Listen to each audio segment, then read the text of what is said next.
Okay, I think we're recording now. April 14th, 2023, 5:52 p.m. Eastern Standard Time.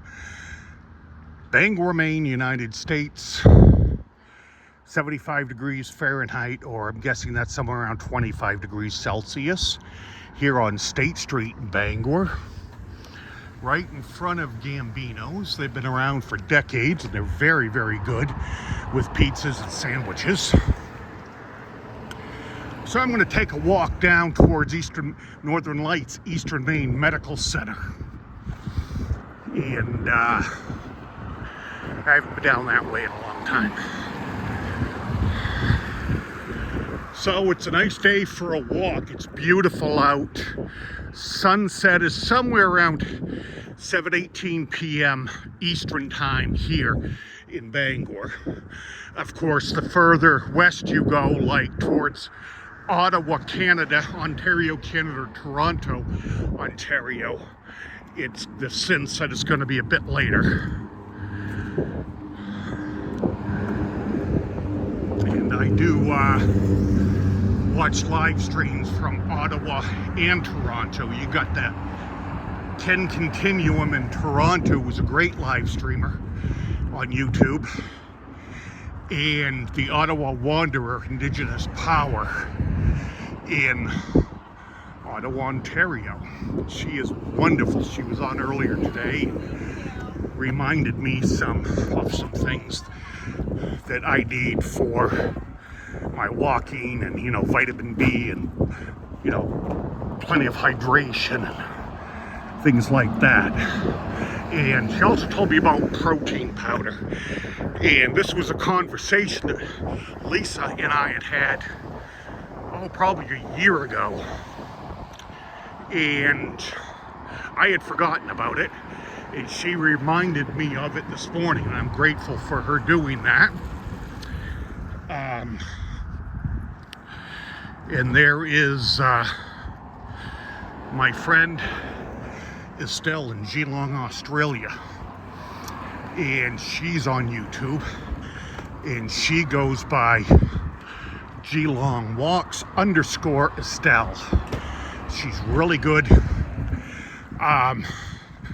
She's fairly new with this, just like I am. I haven't done a live stream yet. I believe she's got a couple of train videos coming out today between Melbourne and Geelong. Or actually Melbourne and another town. City, I can't remember what it is now, but apparently there is, according to what she told me this morning, there is no direct train between Melbourne and Geelong. She actually has to get into another spot and switch trains to get into Geelong. But today, she got to that point where she was supposed to switch. Her son Jordan was in the area, so he picked her up and took his mom home, which is really cool. And then I also I get into Philadelphia Walks, PTSD, Sharon in Philadelphia, Pennsylvania, United States. She's become a really good friend. And then there is Adam Flint in Houston, Texas. He has a guitar studio, and he plays guitar, and he also writes lyrics, or rather writes guitar music, I guess. And he posts those on YouTube. And then, of course, there's Yo _ Ange on YouTube. She's out of New York City. She was on earlier today with a live stream from Times Square. And I suspect she and her husband Joe will be on again sometime tomorrow. So if you're into live streams, please check out my friends that I just talked about. They're really good. They're working very hard to produce some amazing content. And then of course there's Dutch Maz out of New York City, Walk, Ride, Fly out of New York City also. And I'm sure there's others, I just don't know who they are. Okay, there's no sidewalk on this side of the street, so I'm gonna try and get across here. Now there's the parking garage for the hospital. Now this hospital services everything from our capital city of Augusta right straight up through to the most northern city in our state called Madawaska. It's right up on the line of the province of Quebec in the province of New Brunswick, Canada. In fact, if you look at a map of Maine, you will see that we are wedged right up in between. And we're just about on the 45th parallel here, 45 degrees north latitude. And in many ways, we're more like Canada than we are the United States. And one of the interesting things is I found on YouTube a live streamer out of Halifax, Nova Scotia, Bevy YHZ. She's really great. When I first met her over YouTube, she was very familiar with Bangor. And she knew of a lot of the TV shows from here and stuff like that. And she's about 13 years younger than I am. She's about 45-ish. I'm 59. I just turned 59 recently. So but she was familiar with all of it. Dick Stacy's Country Jamboree, Eddie Driscoll, Dialing for Dollars, Bozo the Clown. And that's from back when I was a kid. We're talking the 70s, mid-70s then. And Bevy's son, Mark, does videos also in Halifax. He goes by On Your Mark, Get Set, Go. He's really good. He just graduated high school 1 or 2 years ago. And, you know, he's taken after his mom, and his mom is a really good lady. So please, check her out. And that's the new pavilion right there, the main entrance. The hospital has been evolving since about the 1850s. On the other side of those buildings, there is an old sea captain's house. And it was in his will that upon his death, that would be turned into a hospital. And it was. It was originally called Bangor General. And then in around 1971, 1972, when they added on to the Grant Tower, which is behind this building we see here. They renamed it Eastern Maine Medical Center. And just a few years ago, they renamed it Northern Lights Eastern Maine Medical Center. So in fact, I spent, in July of 2019, I spent 6 days in that hospital due to a bad abscess from a tooth. And they had me pumped with all kinds of fancy antibiotics, and I was treated very, very well there. I got breakfast in bed, which is important for someone my age, who's single, never been married, no kids.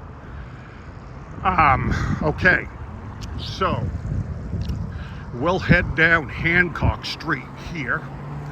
Off in the distance is the Penobscot River, and there are a lot of salmon pools around there. In fact, the what we call the presidential pool is actually up in that area. Traditionally, the first salmon caught in the Penobscot each year is sent to the White House, to the President of the United States, except for Obama, He didn't want it, Trump did, and I don't know whether Biden will take it or not at this point. I haven't heard anything on the news, but we did have a U.S. president that used to come up frequently up into that area, and he would go fishing, salmon fishing, and I think that was President Coolidge, but I can't remember now. But there's a lot of salmon pools right around that, and that's Atlantic salmon, not farm raised. And so that's it's pretty unique history right here. This river was one of the most busiest rivers in the world for the lumber industry.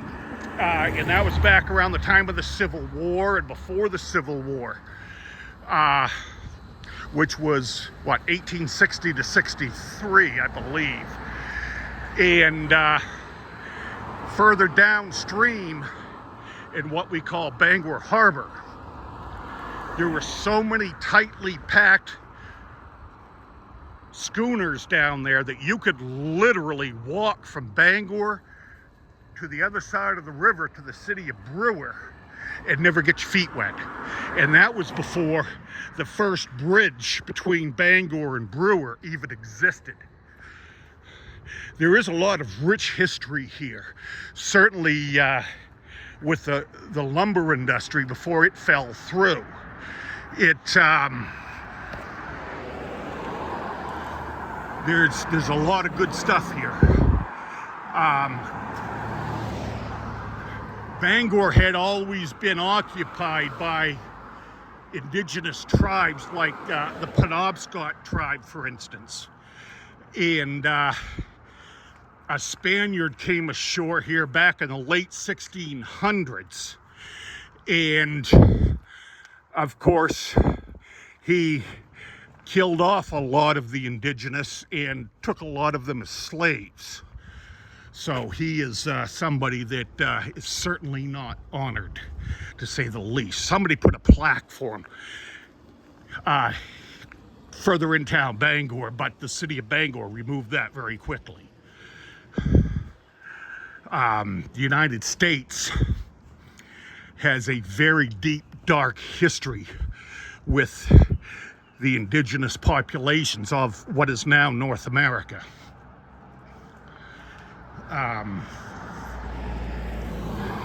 And if anybody deserves an apology from the U.S. government and the Canadian government, it's the indigenous. No question about it. Well, I don't even know where I am right now, nor do I really care. I'm just kind of wandering. Wherever I end up, I end up.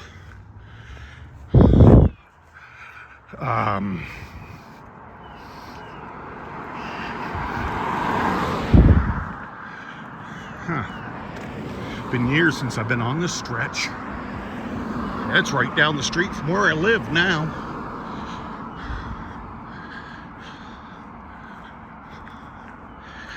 A lot of homes here, built in the early 1900s, many of them. Back then there were a lot of manufacturing mills. Okay, there's East Summer Street. Yeah, there was a lot of manufacturing mills in Bangor back then. Not only on the Penobscot River, but the Penobscot Stream also, which dumps into the Penobscot. And I should mention that the Penobscot River dumps into the Atlantic Ocean, into open ocean, to what we now know as Penobscot Bay, and into the Gulf of Maine. The U.S. Navy has a big area out there for doing sea trials on ships that are made at Bath Iron Works in southern Maine, in the city of Bath. They're the ones who make the stealth destroyers. Our Senator Susan Collins secured that contract. but they're hurting for people now too.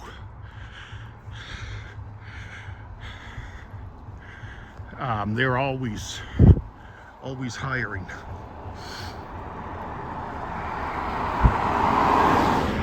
Okay, there's Birch Street.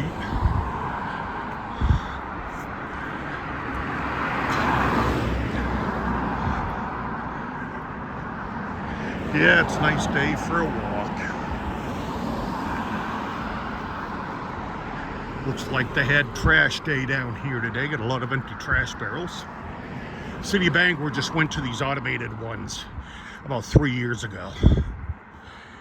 So one truck comes around with a big arm on it, picks them up and dumps them.